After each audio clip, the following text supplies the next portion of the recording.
all the time. I mean, I've spent a lot of years doing the circuit, doing little pubs, doing slightly bigger theaters. I would like to tour giant rooms, screaming, fans, and just always have an audience for my jokes. Sometimes I think I don't appreciate myself. When I got the Golden Buzzer, it was the last thing I expected. I was so happy. You're bloody hilarious. And I really want you to win the entire series. Thank you so much. Ever since Amanda pressed the Golden Buzzer, I've had those 22-year-old dreams come back into my head and think, you can make it. You'll be the next big thing. You can make it. I've never won a competition. I think it's time that I win something. I really do. It's my turn. I'm ready. I'm ready to score the knockout punch.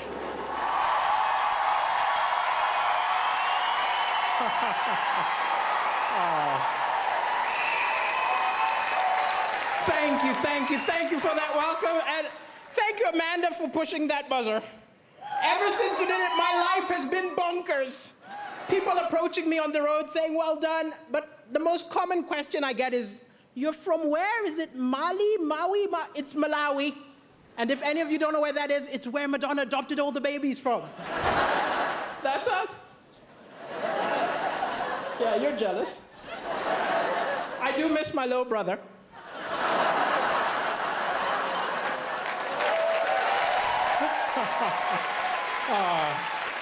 And Angelina took my sister, so. And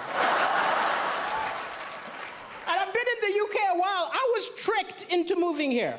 I was tricked because I was watching television and I saw an angry guy came on television and he said, oh, these immigrants take all the good jobs, all the good women. I was like, wow, that's what I'm looking for.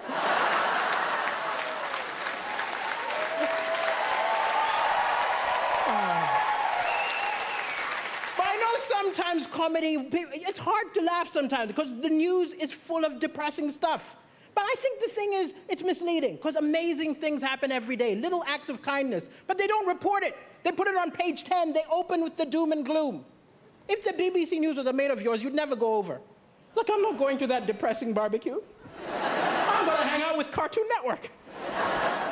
But it's an amazing time to be alive. People say stuff like, I miss the good old days. The good old days were terrible. We've got amazing stuff. We've got Wi-Fi. Yeah. We've got rights. Women can vote. Yeah. I'm black. 200 years ago, this would have been an auction.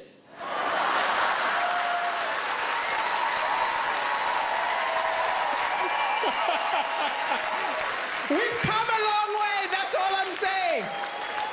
But even with the doom and gloom, the Malawian press is a lot worse than your press here. I'll tell you. Like, I did the first ever comedy show in Malawi, which isn't an accomplishment. I'm the only stand-up comedian, right? And I called the local press and said, send a reporter. The editor said, why don't you write the review yourself? Huh? You give me some money, I will say we wrote it. I was disgusted by the total lack of integrity in the Malawian press. But wow, that was the best review I ever got. 7 stars! He's a genius! The African Michael McIntyre! But it's crazy I'm on television right now because my ex always felt I wasn't ambitious enough. She always used to be like, you're a comedian, come on, be more ambitious. I said, hey, I'm happy. She said, you're not happy. I said, I think I'm happy. She said, no, be more ambitious. I did not sign up for somebody who's going nowhere. I snapped.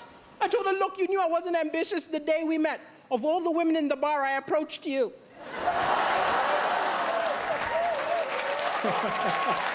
Yeah, you're laughing. I'm single now.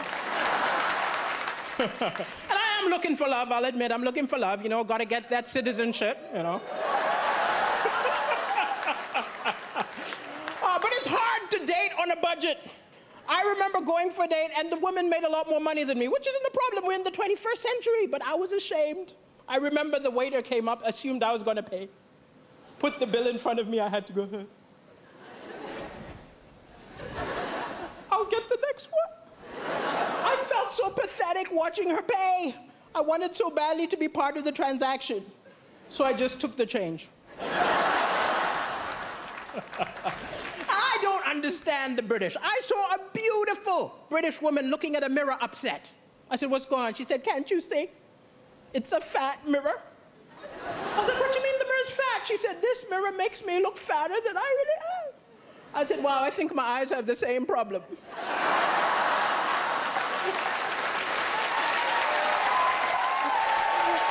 I was not mocking her. Don't be angry with me. It was a cultural misunderstanding. I'm from Africa. It's different. When we see someone overweight, we don't think go on a diet. We're more like, where did you get the food?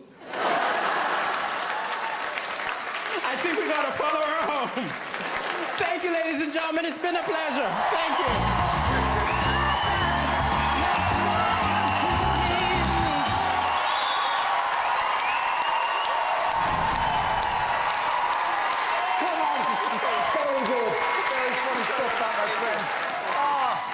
Amanda, are you proud? Oh, Daliso, I love you. I'm so thrilled. I have to say, I think that's even better than the first time we saw you. What I love about you, what I think is so important about comedy is that it has to be very near the edge of edgeness. And you were so on the edge that it made us howl with laughter. I mean, it was naughty, it was edgy, it was fresh, it was cool. And the best thing about you is that nobody can nick your material. Yeah. Michael McIntyre can't take your stuff. Nobody can take your stuff. You are unique, and you really smashed it. I'm proud of you. Well done. Thank you. Thank you. Thank you. Do you mind reminding me how old you are again? I'm 37. 37. You look good. I have to tell you something. You are one of the funniest people we've ever had on this show.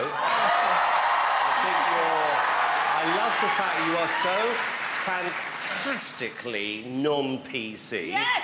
I really do. And I think that's part of the reason why everybody likes you so much. I said this earlier on in the week, I'm going to say this about you, is that I do believe that this show can be an amazing showcase for somebody like you. And I would be amazed... Actually, no, I don't want to say this because I jinxed it before, but what I'm thinking is this, that you are the sort of person who, off the back of this, your phone should be ringing in 3 days' time, offering you your own show. You should be on TV more often. I mean, the one thing I've noticed about comedians are they are quite selfish, and the same people seem to be on a lot. I think there's a real gap in the market for you, and it's your personality, your sense of fun, which I believe is going to put you in the final tomorrow, and you deserve it.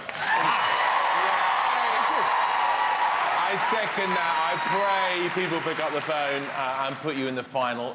When you were on the first time round, Jack Whitehall called me and said he used to do gigs with you back in the day, and I said, why isn't he the biggest comedy star in the country? He said, he's never been given the right break. Well, tonight is the right break. You're going to be a superstar. Uncomfortable topics funny, and you made us ugly laugh. Like, no woman wants to do that. We were howling. You're brilliant. Well done, Denise. Thank you very much. Thank you, judges. Well, well. Doesn't get any better than that, does it? That's not wonderful relief.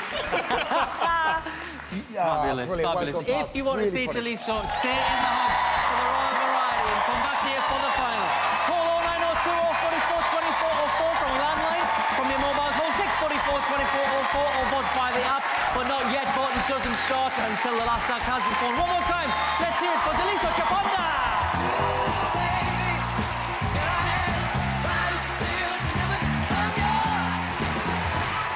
Ah, very funny. Very good indeed. Good. Now, our next act delivered one of the most emotional